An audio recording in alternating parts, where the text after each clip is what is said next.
नमस्कार दोस्तों, welcome to my YouTube channel English notes.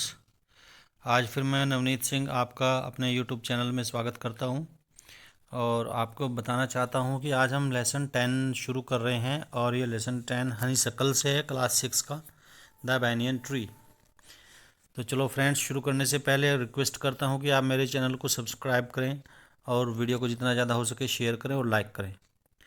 तो फ्रेंड्स देखो, क्या है कि इसमें मैं हिंदी में आपको ये सब सारा एक्सप्लेन करूँगा और ध्यान रखें कि आप हिंदी में जितने भी मैं वर्ड्स बताता हूँ उनके मीनिंग बताता हूँ, उनके मीनिंग्स को अगर नोट करके आप पढ़ेंगे चैप्टर को तो बहुत अच्छे से ये समझ आएगा।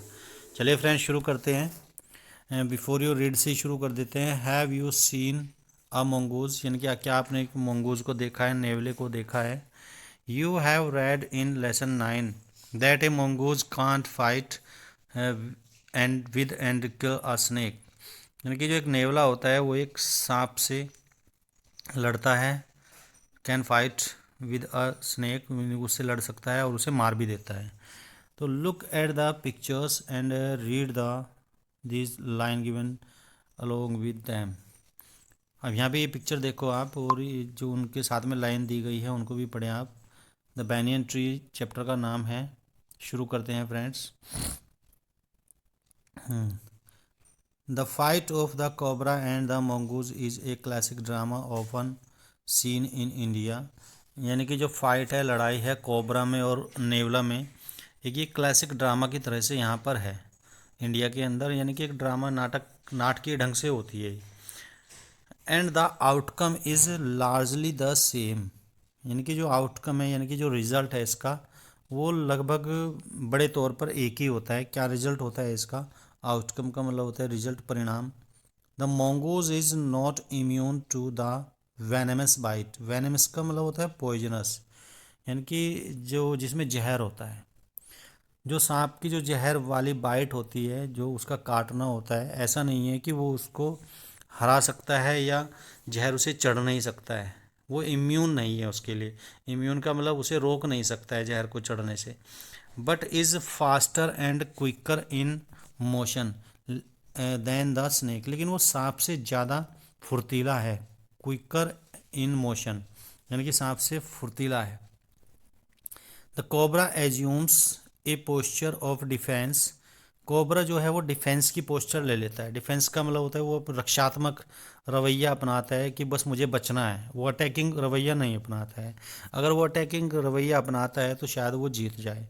And attempts to reach the animal by a sweeping strike, यानी कि स्वीपिंग स्ट्राइक का मतलब ख़त्म करने वाली स्ट्राइक से वो उस पर अटैक करता है। But the quick moving mongoose jumps out of reach and comes at the snake from another, लेकिन क्या होता है अनदर डायरेक्शन, लेकिन क्या होता है जो नेवला होता है वो उससे ज़्यादा तेज़ होता है अटैक में, और सांप के ऊपर तेज़ प्रहार एकदम से करता है और अपने आप को बचा लेता है।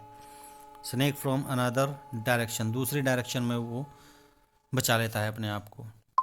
Before the snake can get into striking position again, और इससे पहले कि जो सांप है वो अगर स्ट्राइकिंग पोजीशन में दोबारा से आता है, अटैकिंग पोजीशन में दोबारा से आता है, दोबारा से आक्रमण करता है। This constant moment tries and discourages the snake, दोबारा से जब वो उसको अटैकिंग पोजीशन में जब तक वो आता है तब तक वो उससे बच जाता है और वो फिर अटैक कर देता है।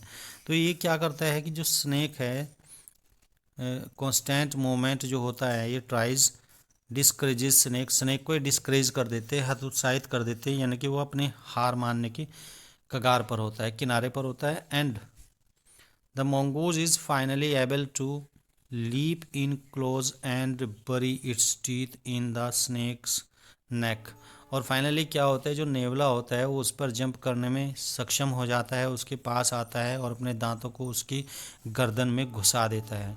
Usually usually savouring the joints of vertebra, यानी कि जो उसकी वर्टिब्रा होती है, रीढ़ की जो हड्डी होती है, उसको घायल करते हुए। सेवरिंग का मतलब यहाँ पे घायल करते हुए, अटैक करते हुए, नुकसान पहुँचाते हुए। ठीक है फ्रेंड्स, तो इस तरह से वो उसको अटैक करता है और उसके बाद क्या होता है friends, you must have seen A banyan tree.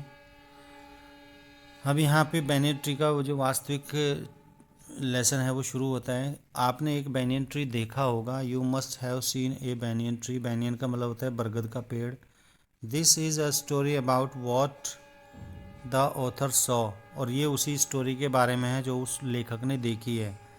As a young boy, जब वो छोटा बच्चा था, when he was sitting in an old banyan tree, जब वो पुराने बरगद के पेड़ पर बैठ जाता था, in his grand fathers house, अपने दादाजी के घर में। तो ये उसी के बारे में कहानी है फ्रेंड्स। तो चलिए पार्ट्स फर्स्ट जो है वो शुरू होता है।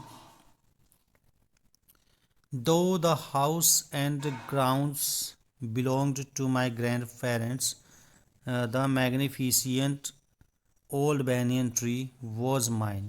यानी कि यद्यपि जो ज़मीन है और जो वहाँ पर घर है वो मेरे दादा दादी जी का है, लेकिन जो मैग्निफिशियंट ओल्ड बैनियन ट्री है, शानदार, मैग्निफिशियंट होता है शानदार, मैग्निफिशियंट शानदार, यानी जो शानदार बरगद का पेड़ है वो मेरा है। अब ऐसे कैसे हो सकता है कि दादा दादी की ज़मीन है, दादा दादी जी का घर है, लेकिन जो पेड़ है वो ऑथर का है। तो chiefly because grandfather at 65 could no longer climb it. क्यों? मुख्य रूप से क्या है इसका कारण ये है क्योंकि जो दादाजी हैं वो 65 ईयर्स ओल्ड है, यानी कि 65 साल के हो चुके हैं और वो इस पर अब चढ़ नहीं पाते हैं। इट्स स्प्रेडिंग ब्रांचेस, और उसकी जो फैली हुई शाखाएं हैं, विच हंग टू द ग्राउंड, जो ज़मीन तक लटकी हुई हैं, एंड टुक रूट अगेन, और वो दोबारा से जड़ पकड़ लेती हैं। अब बैनियन ट्री में क्या होता है फ्रेंड्स की जो उसकी जड़ें निकलती हैं शाखाओं में से, और वो शाखाएं नीचे जैसी ज़मीन को टच करती है तो दोबारा से वो जड़ें बन जाती हैं, यानी कि वो जड़ का रूप ले लेती हैं, नीचे जम जाती हैं। Forming a number of twisting passes, forming a number of twisting passes, यानी कि उनके में जो है मुड़े तोड़े थोड़े रास्ते होते हैं, जगह बची होती है। गेव मी एंडलेस प्लीजर, और ये मुझे बहुत अच्छा आनंद देती है। एंडलेस का मतलब कभी न खत्म होने वाला, आनंद देती है, सुख देती है। प्लेजर का मतलब होता है सुख। Among them were squirrels and snails and butterflies, और उनके बीच में, उन शाखाओं के बीच में क्या क्या होता था फ्रेंड्स, गिलहरियाँ होती हैं, ठीक है, स्नेल्स होते हैं घोंगे, एंड बटरफ्लाइज तितलियाँ होती हैं। The tree was older than the house, और जो पेड़ था वो घर से भी ज़्यादा पुराना था। Older than the grand father, दादाजी से भी पुराना था, यानी कि वो 65 ईयर्स के हो चुके थे, तो बैनियन ट्री उससे भी ज़्यादा था। As old as Dehradun itself, और ये इतना ही पुराना था जितना कि देहरादून। ये कहानी देहरादून के जो ऑथर हैं उन्होंने लिखी है। I could hide my self in its branches, और मैं इनको अपनी ब्रांचेज में, इसकी ब्रांचेज में छिपा सकता था। यानी कि जो ऑथर है, जो लेखक है, वो इसकी पेड़ की जो शाखाएं हैं उसमें छिपा सकता था अपने आप को। Behind thick green leaves, thick का मतलब होता है घनी, यानी कि जो उसकी घनी जो पत्तियां होती हैं, पत्तियां बहुत मोटी मोटी होती हैं और काफ़ी उनमें स्पेस नहीं होता है, तो उसको बोलते हैं हम thick. Thick green leaves and spy on the world below, और मैं नीचे जब उसको, नीचे के संसार को देख सकता था। स्पाई का मतलब होता है देखना, मैंने कि उस पत्तों में को पत्तों के अंदर बैठ करके वो आराम से बाहर की नीचे की दुनिया को देख सकता था, नीचे क्या हो रहा है। My first friend was a small grey squirrel, और मेरी जो फर्स्ट मित्र थी वो एक ग्रे कलर की स्क्वायरल थी, गिलहरी थी। Arching its his back and shifting into the air, sniffing into the air, और वो क्या करती थी, अपनी बैक को मोड़ लेती थी। आर्किंग का मतलब होता है मोड़ना, और स्निफिंग का मतलब होता है उछलना। एयर, हवा में उछलती थी अपनी बैक को मोड़ करके। He seemed at first to resent my invasion of his privacy, पहले पहले उसने क्या काम किया, उसने जो है गुस्सा किया। रिसेंट का मतलब होता है गुस्सा, उसे अच्छा नहीं लगा माई इन्वेशन, यानी कि जो मेरा वहाँ पे घुसपैठ करना था उसकी प्राइवेसी में। जब मैं उसकी प्राइवेसी में घुसपैठ करना चाहता था, तो उसने इस पर गुस्सा किया।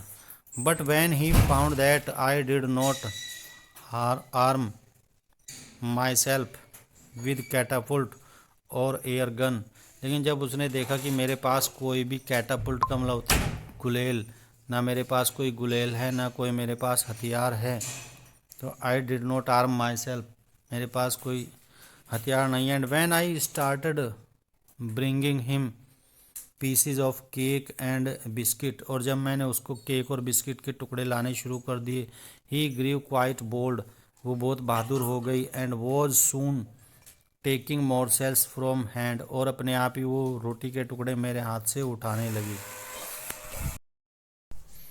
Before long he was delving into my pocket, यानी कि इससे पहले क्या होता था कि वो मेरी पॉकेट में अपने आप ही घुस जाती थी। डेल्विंग का मतलब घुसना से होता है pocket. And helping himself to whatever he could find, और वो अपने आप ही ढूंढ लेती थी मेरी जेब में क्या है और उसे निकाल लेती थी। He was a very young squirrel, वो एक बहुत छोटी सी स्क्वायरल थी, गिलहरी थी।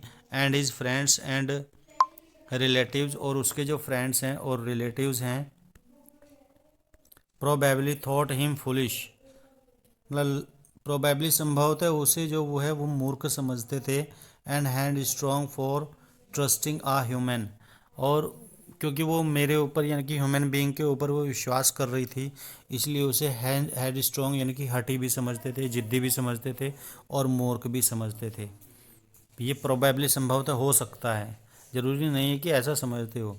इन द स्प्रिंग, और बसंत ऋतु में, when the banyan tree was full of small red figs, यानी कि बैनियन ट्री के ऊपर जब छोटे छोटे जो उसके फल होते हैं, फिग्स होते हैं लाल रंग के, वो आ जाते हैं। Birds of all kinds would flock into its branches, तो सभी प्रकार के जो पक्षी हैं वो इसकी ब्रांचेस पे आ जाते थे झुंड बना के। फ्लॉक का मतलब होता है झुंड बनाना।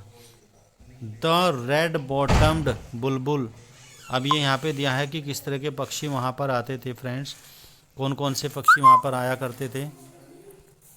तो ये देख लीजिए फ्रेंड्स, यहाँ पे कौन कौन से पक्षी आते थे। जैसे है रेड बॉटम बुलबुल है, चीयरफुल एंड ग्रीडी, वो एक खुश मिजाज और लालची, पैरट्स तोते, myna and crows squabbling with one another, एक दूसरे से वो हल्की सी फाइट भी करते थे जो क्राउज हैं। ड्यूरिंग द फिग सीजन, और फिग सीजन पे ही ये होता था, वो खाने के चक्कर में एक दूसरे से हल्की फुल्की लड़ाई भी कर लेते थे, झगड़ा भी कर लेते। The banyan tree was the noisiest place in the garden, और जो बैनियन ट्री होता था वो सबसे ज़्यादा शोर वाला पेड़ होता था बगीचे के अंदर। नोजिएस्ट का मतलब होता है शोर वाला। तो फ्रेंड्स इस तरह से हम इनके वर्ड्स को भी आप देखते चले जाएं। Halfway up the tree I had built a crude platform where I would spend the afternoon when it was not too hot, जब ज़्यादा गर्मी नहीं होती थी तो पेड़ के बीच में ही, हाफ वे अप का मतलब है तो थोड़ा सा पेड़ के ऊपर चढ़ कर के बीच में ही मैंने एक मचान बना रखा था। क्रूड प्लेटफॉर्म का मतलब हो गया यहाँ पे एक मचान, ठीक है, यानी कि मचान बना रखा था जहाँ पर वो दोपहर को गुजारता था। I could read there propping myself up against the tree with a cushion from the living room, यानी कि जो लिविंग रूम है उनका, लिविंग रूम में से उसने एक कुशन को ले लिया था और कुशन को लगा करके वो पेड़ के सहारे बैठ जाता था। प्रॉपिंग का मतलब होता है सहारा लेना, यानी कि वो सहारे उसके बैठ जाता था। Treasure Island, Huckleberry, Finn and the Story of Doctor Dolittle were, अब ये सारे वहाँ पर जो इसके कवि उसके बुक्स के नेम दिए हुए हैं फ्रेंड्स कि कौन कौन सी बुक्स वो वहाँ पर लेकर के बैठता था। Some of the books that made up my banyan tree library, और ये उनमें से कुछ किताबें थी जो उसकी लाइब्रेरी को वहाँ पर बनानी, मतलब उसने एक लाइब्रेरी सी वहाँ पे बना ली थी, ये किताबें लेकर के वहाँ पे बैठता था फ्रेंड्स। उसके बाद क्या आता है, when I did not feel like reading, और जब मुझे लगता था कि अब मेरा पढ़ने में मन नहीं है, I could not look down through the leaves, could look down through the leaves, तो मैं पत्तियों के बीच में से नीचे देखता था। एट द वर्ड्स बिलो, यानी कि नीचे का जो संसार है, नीचे का संसार क्या, छोटे मोटे जानवर जो होते हैं उनको देखता रहता था।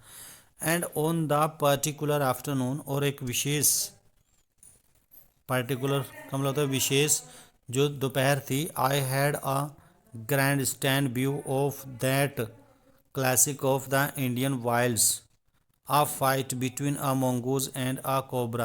यानी कि मुझे एक उस मचान से ही बहुत बढ़िया एक दृश्य दिखाई दिया, और वो दृश्य दिखाई दिया क्या था, इंडियन वाइल्ड्स यानी कि भारतीय जंगलों का क्या था वो, फाइट थी between mongoose and a cobra, यानी कि कोबरा और mongoose के बीच में एक फाइट थी। तो यहाँ से पार्ट सेकंड शुरू होता है। अब वो फाइट के बारे में बताएगा फ्रेंड्स यहाँ पर।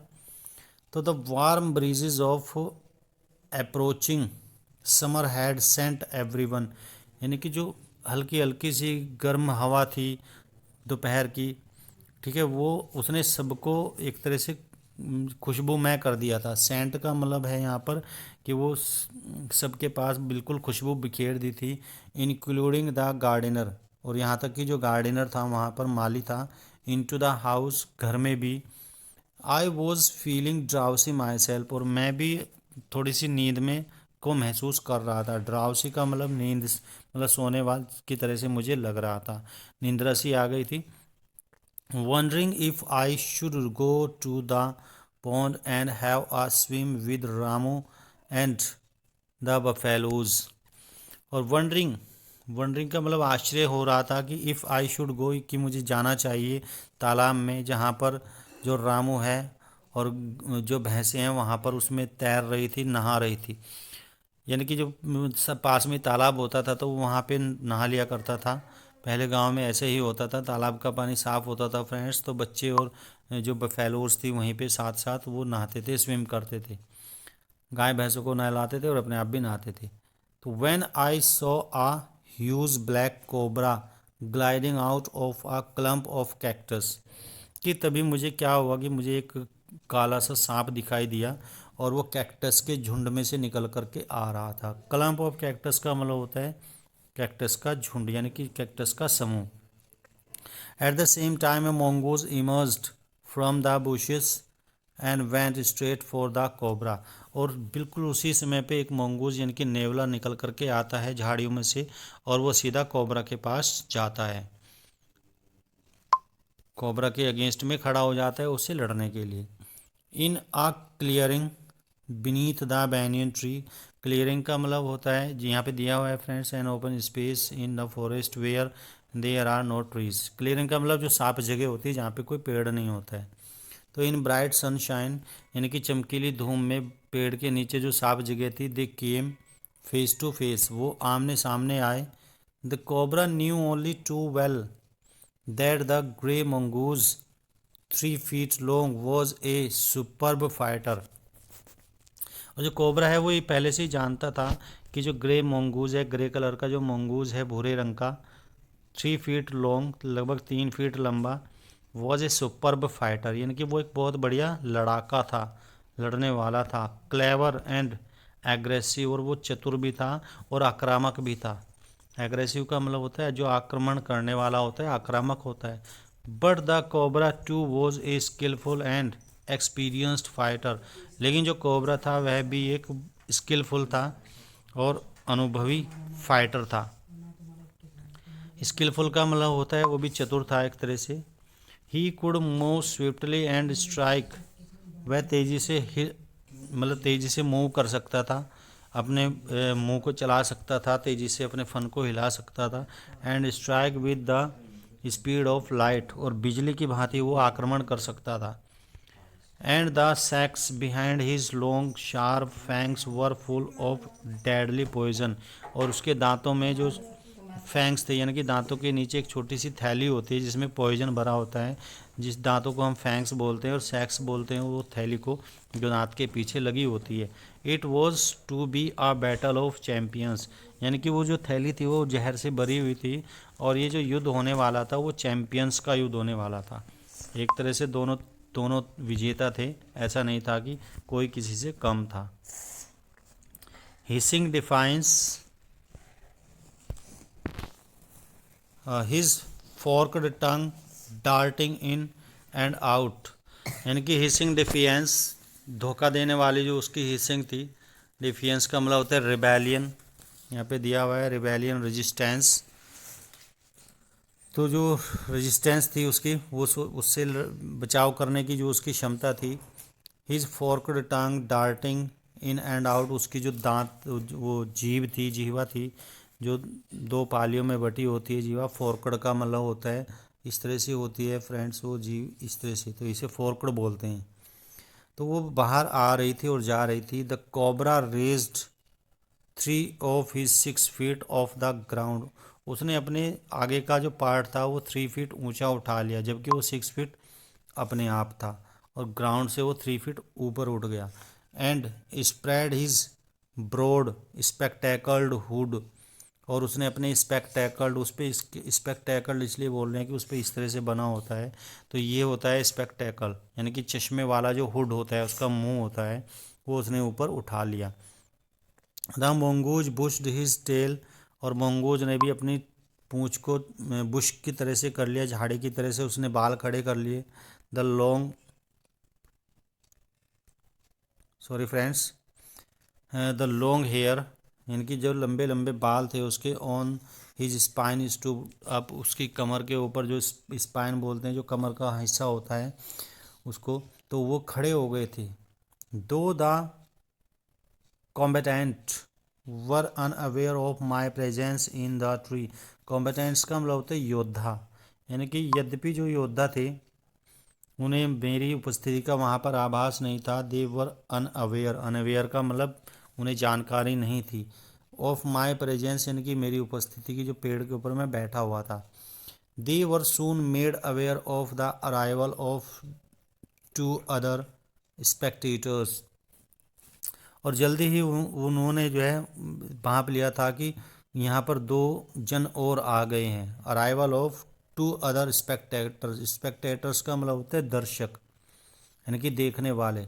वन वॉज ए मैना, एक उनमें से मैना थी। द अदर ए जंगल क्रॉ, और दूसरा जो था वो एक जंगली कौवा था।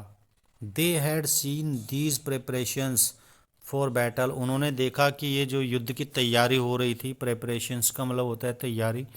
And had settled on the cactus to watch the outcome, और वो रिजल्ट को देखने के लिए कैक्टस पे ही बैठ गए थे। Had they been content only to watch, all would have been well with both of them, अगर वो दोनों ही केवल कंटेंट रहे होते, मतलब केवल दर्शक बने रहे होते, तो सब कुछ उनके साथ ठीक होता, दोनों के साथ। Has been well, have been well with both of them, यानी कि उन दोनों के साथ सब कुछ ठीक होता अगर केवल वो दर्शक बने रहते, लेकिन वो दर्शक नहीं बने रहे, उन्होंने भी उसमें लड़ाई में हिस्सा लिया। किस तरह से हिस्सा लिया देखो जरा।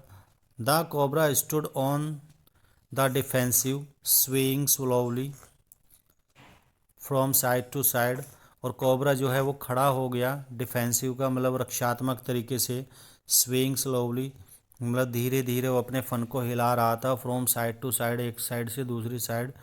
Trying to mesmerise the mongoose into making a false move, वो उसे मेस्मराइज करने की कोशिश कर रहा था, यानी कि सम्मोहित करने की कोशिश कर रहा था। मेस्मराइज का मतलब होता है जैसे कि वो मैजिक उसके ऊपर फेंक रहा हो, ठीक है, अपने मुंह को हिला रहा था कि जिससे मोंगोज जो है सम्मोहित हो जाए, उसके जादू में आ जाए। ये एक फॉल्स मूव दिखा रहा था उसको। But the mongoose knew the power of his opponent's glassy unwinking eyes, लेकिन वो जानता था कि जो उसकी ग्लासी, यानी कि ग्लासी का मतलब ग्लास की तरह, शीशे की तरह चमकने वाली जो आंखें हैं, ओपोनेंट का मतलब होता है शत्रु, अपने शत्रु की जो ग्लासी आंखें थी, उनकी पावर के बारे में वो जानता था। अनविंकिंग, अनविंकिंग का मतलब होता है न झपकने वाली, यानी कि वो अपनी आंखों को झपक नहीं रहा था, बंद नहीं कर रहा था, बस उसकी तरफ एकटक देखता जा रहा था। और उससे क्या होता है फ्रेंड्स कि जब वो एकटक देखता है तो कोई भी किसी को भी वो सम्मोहित कर लेता है। तो लेकिन वो नेवला जो है वो इस बात से बिल्कुल अवेयर था, और वो उसके झांसे में नहीं आ रहा था। And refuse to meet them, और उसने उसकी आंखों को देखना ही बंद कर दिया, उसने देखा नहीं, मना कर दिया। रिफ्यूज़ का मतलब मना। Instead the fixed his gaze at the point just below the cobras hood, और बल्कि उसने अपनी जो आंखें थी कोबरा के जो हुड होता है यानी कि फन होता है, फन के बिल्कुल नीचे उसने अपनी आंखें गड़ा दी थी। वो देख रहा था। खीज का मतलब होता है टकटकी लगा के देखना। एंड ओपनड द अटैक, और फिर उसने उसके ऊपर अटैक कर दिया था। अब नेवला क्या होता है फ्रेंड्स, नेवला इतना फुर्तीला होता है कि वो सांप से पहले ही अटैक कर देता है, तो इसलिए वो सांप को मार भी डालता है। अदरवाइज़ अगर सांप ने एक बार भी नेवला को काट लिया तो नेवला वहीं पर मर जाएगा, लेकिन उसमें वो इतना फुर्तीला होता है कि वो उसे काटने ही नहीं देता। Moving forward quickly until he was just with in the cobras reach, और वो बहुत तेज़ी से आगे की तरफ उसने जो अटैक किया। Until he was just with in the cobras reach, कि जब तक वो कोबरा की रीच में न आ जाए, मतलब इतनी फुर्ती से वो कोबरा की रीच से बाहर हो जाता है, पहुंच से उसकी बाहर हो जाता है। The mongoose made a pretended move to one side, और उसने एक प्रेटेंडेड मूव किया एक साइड को, उसमें ने मतलब बहाना किया कि वो एक साइड जा रहा है, जबकि वो इमिडिएटली दूसरी साइड चला जाता है। इमीडिएटली द कोबरा स्ट्रक, और तुरंत उसने कोबरा ने उसके ऊपर आक्रमण कर दिया। His great hood came down so swiftly that I thought nothing could save the mongoose, और उसका जो हुड था, उसका जो फन था, इतनी तेज़ी से नीचे आया। स्विफ्टली का मतलब तेज़ी से, इतनी तेज़ी से नीचे आया तो मुझे लगा कि अब नेवले को कोई नहीं बचा सकता है। But the little fellow jumped neatly to one side, लेकिन जो लिटिल फेलो किसके लिए आया है यहाँ पे, उसकी मंगूज के लिए, वो इतनी तेज़ी से इतनी सफाई से वो एक तरफ हटा। And darted in as swiftly as the cobra, और बिल्कुल इतनी ही तेज़ी से जितना कि कोबरा आया था। Biting the snake on the neck, और वो उसके नेक पर काट लेता है। एंड डार्टिंग अवे, और फिर दूर एकदम से हट जाता है। अगेन आउट ऑफ रीच, दोबारा से वो सांप की पहुंच से बाहर चला जाता है। मतलब वो इतनी तेज़ी से आक्रमण कर रहा था कि वो सांप के कब्जे में नहीं आ रहा था। At the same moment that the cobra struck, और बिल्कुल उसी समय कोबरा ने उसके ऊपर अटैक किया। द क्रो एंड द मैना hurled them salvage at him, अब कौवे ने भी सोचा और मैना ने भी सोचा कि चलो हम भी थोड़ा सा मज़ा ले लें, और उसके ऊपर उन्होंने आक्रमण कर दिया। उन्होंने भी हर्ल्ड किया, अपने आप को उनके ऊपर फेंक दिया। Only to collide heavily in mid air, लेकिन क्या हुआ कि वो बीच में ही दोनों आपस में टकरा गए। कोलाइड का मतलब टकराना होता है, तेज़ी से वो आपस में टकरा गए। Shrieking insults at each other they returned to the cactus plant, और वो श्रिकिंग का मतलब चिल्लाते हुए एक दूसरे के ऊपर इंसल्ट यानी कि एक दूसरे को गालियाँ देते हुए, उन्हें कोसते हुए वो फिर दोबारा से कैक्टस के प्लांट में लौट गए, वहाँ पर वापस चले गए। A few drops of blood glistened on the cobra's back, cobra की कमर पर कुछ ब्लड की बूंदें आ गई थी, चमकने लगी थी, खून की जो बूंदें थी वो चमक रही थी। The cobra struck and missed, cobra ने बार बार अटैक किया, आक्रमण किया, और उसका हर अटैक जो है वो मिस हो गया, यानी कि वो चूक गया।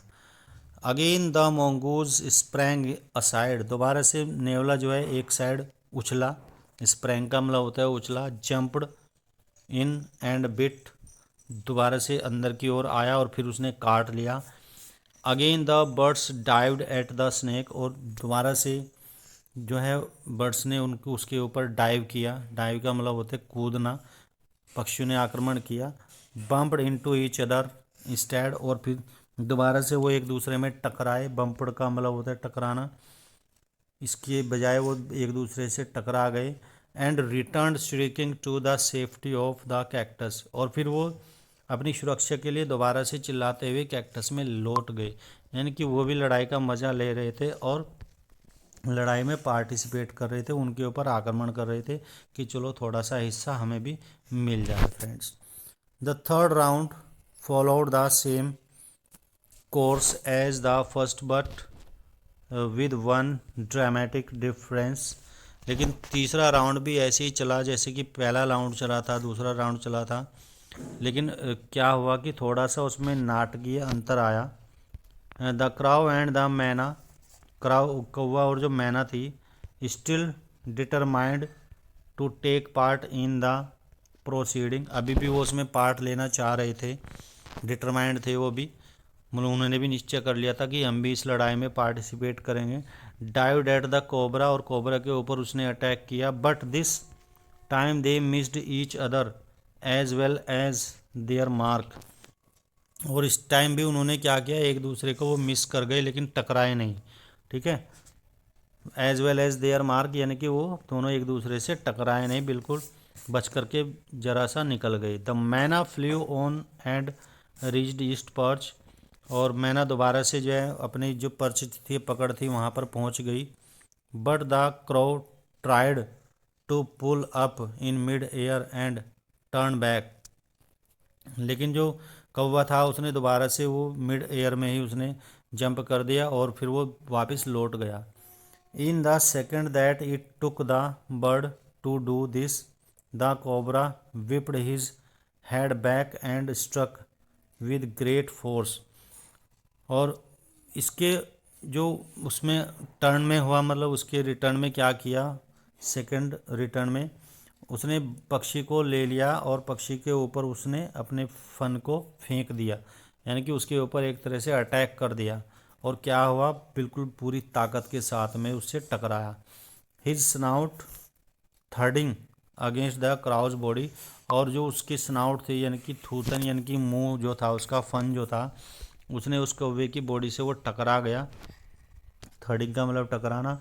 आई saw the bird flung nearly 20 feet across the garden, और मैंने देखा कि जो पक्षी था यानी कि जो क्रॉ था वो गार्डन में लगभग 20 फीट दूर पड़ा, इतनी ज़ोर से उसने उसको फन मारा। It fluttered about for a while, थोड़ी सी देर तक उसमें फड़फड़ाहट हुई, उसने पंख फड़फड़ाए, देन ले स्टिल, और फिर वो शांत हो गया यानी कि वो मर गया। तो कौवा का तो यहाँ पे काम ख़त्म हो गया फ्रेंड्स। द मैना remained on the cactus plant, अब मैना थोड़ा घबरा गई और वहीं पे कैक्टस प्लांट में ही बैठी रही। एंड वैन, और फिर क्या हुआ, and when the snake and the mongoose return to the fight, और जब स्नेक यानी कि सांप और मोंगूज नेवला दोबारा से फिर वो फाइट की तरफ मुड़ गए, यानी कि लड़ाई की तरफ मुड़े। Very wisely decided not to interfere again, उसने, मैना ने बिल्कुल डिसाइड कर लिया कि अब वो दोबारा से इंटरफेयर नहीं करेगी, क्योंकि उसने देख लिया था कि कौवे का क्या हाल हुआ है, कौवा मर चुका है, तो हो सकता है मैना भी उसी हश्र को प्राप्त हो, तो इसलिए उसने बिल्कुल अटैक नहीं किया दोबारा से। The cobra was weakening, cobra अब जो है वो वीकनिंग पड़ रहा था, कमज़ोर पड़ रहा था। And the mongoose walking fearlessly up to it, और मंगूज जो है इसके ऊपर बिल्कुल एक तरह से चढ़ा हुआ था, इसके ऊपर चल रहा था।